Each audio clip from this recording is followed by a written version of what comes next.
कोई तो है। सुबह का समय था। शहरनपुर गांव के सभी लोग अपने अपने काम में व्यस्त थे। कोई खेतों में काम कर रहा था तो कोई अपनी गाय भैंसों को चारा दे रहा था। कुछ बच्चे गांव की नदी के पास गेंद से खेल रहे थे। खेलते खेलते तभी सोनू के हाथ से गेंद नदी में गिर जाती है। सोनू, तूने मेरी गेंद फेंकी है नदी में तो तू ही लाकर देगा। पर मैंने जानबूझकर तो नहीं फेंकी, तुम सबने देखा। मुझे कुछ नहीं पता, मुझे बस मेरी गेंद चाहिए। अरे छोड़ो ना, तुम दोनों एक गेंद के पीछे लड़ाई क्यों कर रहे हो? एक गेंद ही तो है ना, दूसरी खरीद लेंगे। वो गेंद मेरे मामा शहर से मेरे लिए लाए थे, जो इसने अभी अभी नदी में फेंक दी। तू बड़ी इसकी तरफदारी कर रहा है, तू ही क्यों नहीं ला देता मेरी गेंद? हाँ ठीक है, मैं ही लाऊंगा तेरी गेंद। पिंटू तरुण की गेंद लाने के लिए नदी में जाता है। सोनू उसे जाने से बहुत मना करता है क्योंकि गेंद पानी के बहाव से बहुत दूर जा चुकी थी, पर वो सोनू की एक नहीं सुनता और नदी में चला जाता है। नदी में जाते ही उसका पैर फिसल जाता है और वो जोर जोर से चिल्लाने लगता है, बचाओ बचाओ, कोई बचे, मैं डूब रहा हूँ। तुम्हारी वजह से देखो क्या हो गया, पिंटू डूब रहा है। पिंटू, तुम चिंता ना करो, मैं अभी किसी को मदद के लिए लाता हूँ। सोनू गांव से किसी को बुलाकर लाता, उससे पहले पिंटू खुद ही पानी से बाहर आ जाता है। तभी सोनू पिंटू की माँ को अपने साथ लेकर आता है। मेरे बच्चे, तू नदी में क्यों गया था? अगर तुझे कुछ हो जाता तो मेरा क्या होता? पर तू बाहर कैसे आया? मुझे ऐसा लगा जैसे किसी ने मुझे पकड़कर नदी से बाहर निकाला है, पर जब मैंने अपने पीछे मुड़कर देखा तो वहाँ कोई नहीं था। पर माँ, सच में कोई तो था। अरे किसी ने भी बचाया हो, मेरा बच्चा बच गया, बस मुझे और क्या चाहिए। चल अब घर चलते हैं। बात को टालते हुए रामती और बाकी बच्चे वहां से अपने अपने घर चले जाते हैं। अगले दिन सुबह सुबह कल्लू अपनी पत्नी को खूब मार रहा होता है क्योंकि एक तो उसने नशा किया हुआ था, ऊपर से आज रेखा से सब्जी में थोड़ा नमक तेज हो गया था। इतना घटिया खाना कौन बनाता है? आज से तू इस घर में नहीं रहेगी, निकल जा यहाँ से।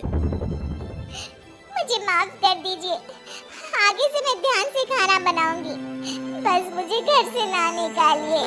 अरे क्यों मार रहा है बेचारे को? ऐसा उसने क्या कर दिया जो उसे मारे ही जा रहा है? इसको बिल्कुल भी खाना बनाने नहीं आता, कभी मिर्ची तेज कर देगी तो कभी नमक। इसका मतलब तू उसे मारेगा? अरे कभी कभी तो हमसे भी खाना अच्छा नहीं बनता, हमारे पति तो हमें बिल्कुल नहीं मारते। पर मैं आज इसे नहीं छोड़ूंगा, ये तभी सुधरेगी। कल्लू अपनी पत्नी पर जैसे ही हाथ उठाने वाला होता है, कल्लू के सर पर पीछे से कोई थप्पड़ मारता है। कल्लू पीछे मुड़कर देखता है तो पीछे कोई नहीं होता। वो फिर अपनी पत्नी पर हाथ उठाता है, अब के उसे पीछे से कोई तेज धक्का देकर नीचे गिरा देता है। कौन है जो मुझे मार रहा है? पास में पड़ा डंडा अचानक हवा में उड़ते हुए आता है और कल्लू को जोर जोर से मारने लगता है। पूरा गांव ये दृश्य आंखें फाड़ फाड़ कर देख रहा होता है। अरे अरे अरे, कौन है जो मुझे इतना मारे जा रहा है? दिखाई क्यों नहीं देता तू? मैं अब कभी अपनी पत्नी को नहीं मारूंगा, जैसा बनाएगी वैसा ही खा लूंगा चुपचाप। अब मुझे छोड़ दो। कल्लू के इतना कहने पर डंडा रुक जाता है और नीचे गिर जाता है। उसकी पत्नी उसे उठाकर अपने साथ घर के अंदर ले जाती है। ये तो चमत्कार ही हो गया, ऐसा तो मैंने कभी नहीं देखा। आखिर ये कैसे हो सकता है? सामने कोई दिखाई नहीं पड़ रहा था और डंडा अपने आप कल्लू को पीटे जा रहा था।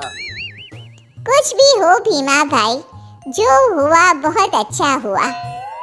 गांव के सभी लोग वहां से चले तो जाते हैं, पर रोज गांव में ऐसी ही घटना होने लगी जिसमें गांव वालों को शक होता है कि कोई तो है पर दिखाई नहीं देता वो। कुछ दिन बाद मनोरमा के झोपड़े में अचानक आग लग जाती है। उसके साथ उसका 2 साल का बच्चा भी अंदर झोपड़े में ही होता है। बचाओ बचाओ, कोई हमें! आग आग! अरे गांव वालों, मनोरमा बहन के झोपड़े में आग लग गई है, जल्दी आ जाओ।